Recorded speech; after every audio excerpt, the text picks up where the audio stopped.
Hello chemistry young ones, I am the ghost of Christmas past, and I will be showing you how to prepare a NMR tube with either an unknown or a product you've made from lab and run it in Maggie over here, our 43 megahertz NMR.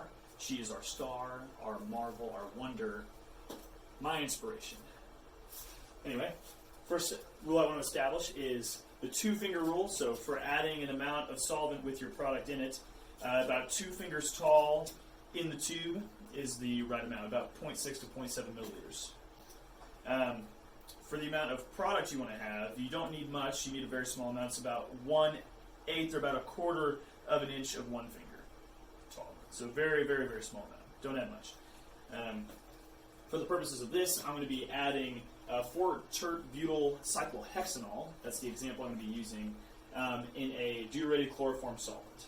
So you may notice it's hard to add a powder or an oil to an NMR tube. So grab a small beaker that is clean, and you're going to add it to that beaker, and then you're going to add your solvent in here to dissolve it.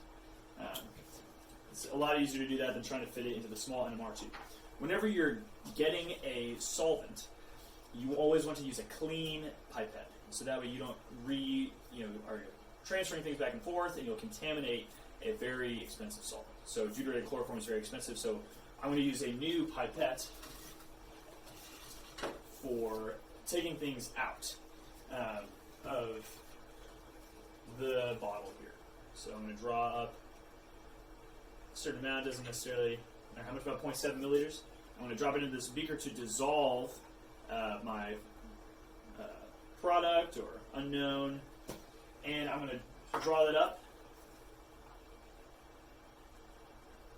again. I'm going to add about 2 fingers tall to my NMR tube.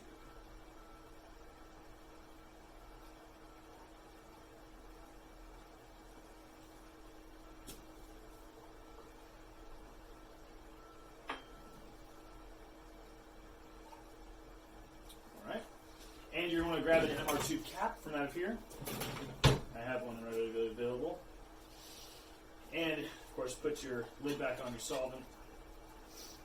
And I will be introducing what's called the NMR gauge, which is this guy right here.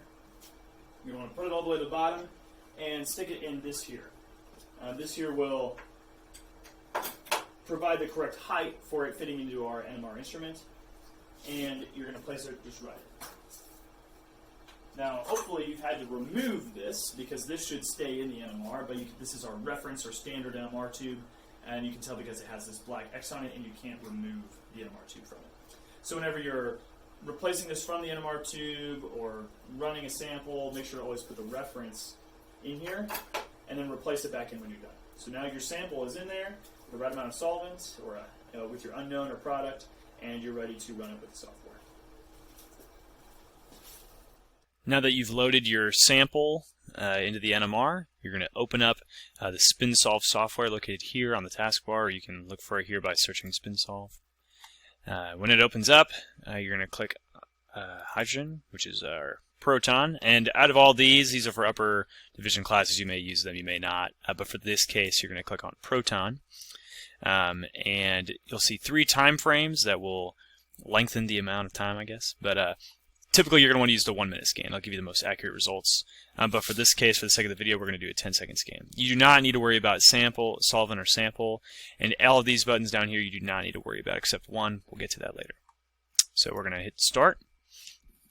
And it'll just give a quick 10-second scan of our 4-tert-butyl cyclohexanol, which is what we're using. But whatever compound you have, that's all right.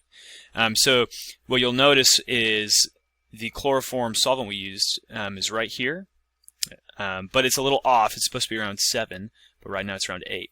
But that's all right. We'll make that adjustment whenever we get to analyzing this with our peak pick and integration, which I will get to in the next video. In this video, I'm going to show you how to use our Manova software to analyze a spectra. This is a spectra of 4-tert-butyl cyclohexanol that I just did. But for whatever compound you are analyzing, it should work the same.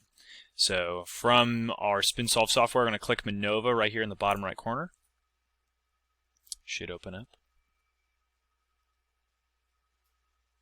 soon. And voila. The first thing we're going to do is we're going to clean this analysis up that was automatically done by going to Analysis and hitting Clean Analysis. Boom, there we go. The next thing we're going to want to do is this is my chloroform solvent reference peak that I had, and I want to shift our baseline to meet that reference that I know. So I'm going to go to Reference, and I'm going to click this peak here, and it has the old shift that you can't touch, but this new one you're going to be able to put in whatever number our cardboard paper has for whatever the correct shift is. So, boom, our baseline is now shifted correctly, and now I can begin analyzing these other peaks here. So it's a little messy here, but that's all right, we'll do our best. So we'll go back to Analysis here at the top, and we'll do peak picking first, and we want to do it manually peak by peak. So I'm going to select a possible water peak down here that it is identified. This one looks nice, and you see that the numbers are appearing at the top, which relate to each of them. So 0.87. These are all great peaks. So once the peak picking is done, you've selected all the peaks that you think you want to do. You're going to go back to Analysis and deselect peak by peak. Go back to Analysis. The next thing we're going to do is going to integrate manual. So that way we can decide whichever integration that you do first will have a value of 1. You can see it there, it says 1.00. And whichever peaks we integrate next will have a sort of not an arbitrary value, but a value that is associated with the relationship between these two integrations. So 16.74 is basically that times larger of an integration than this one. We're going to do our best to try to integrate maybe a doublet here, and maybe there's a multiplet in here. This NMR often has trouble separating large groups of hydrogens, but that's all right. So do your best whenever you're integrating these peaks to select the peaks best you can. So the next thing we're going to do, we're going to go back to integration and deselect manual. What we do now is I'm going to click away because I don't like these green boxes around, but this is a pretty good looking spectra here. I'm going to click on it. Now I might zoom in a little bit for the screenshot. So next what you're going to do is open up the snipping tool, select new, and you're going to want to just drag a square across all of the parts that you want to see. So it automatically copies it to your clipboard. You're going to open a Word document, maybe delete whatever else you had before, and Control V to paste that. And then you can write your name to identify all the people printing, and Control P to print. And there's your printer right there. You can also save this Word document to save your spectra, but what I would recommend doing instead is actually going to the spectra here in the software and hitting File, and then saving the spectra. So you hit Save As, and then you can save this anywhere in a folder that you have. Lots of students have their names, but make sure to save this spectra, not just the Word document. So that way you can make edits. Maybe your professor wants you to do a better job integrating certain peaks or pointing them out.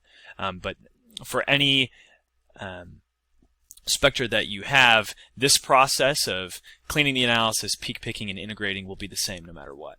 And then, of course, use the snipping tool to get a good picture and print it off for your lab notebook.